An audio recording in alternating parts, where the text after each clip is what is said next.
ஐயா, இன்னொரு டெண்டர் வந்திருக்கு. நீயா?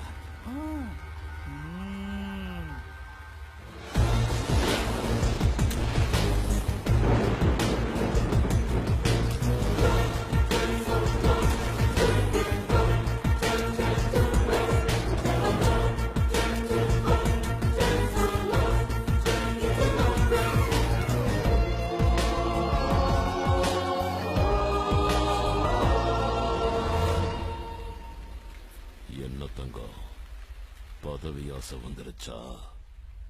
ஆசையில வரல, ஆத்திரத்துல வந்திருக்கேன். அரசாங்கத்தை ஏமாத்துறேன், பொறுமையா இருந்தேன். அரை வயிறு சோறு குழைக்கிற விவசாயிகளோட பயத்துல அடிக்க ஆரம்பிச்சிட்டேன். எல்லாத்துக்கும் ஒரு எல்லை இருக்கு. இனி விதைச்சவன் தான் வேலைய சொல்லுவான்.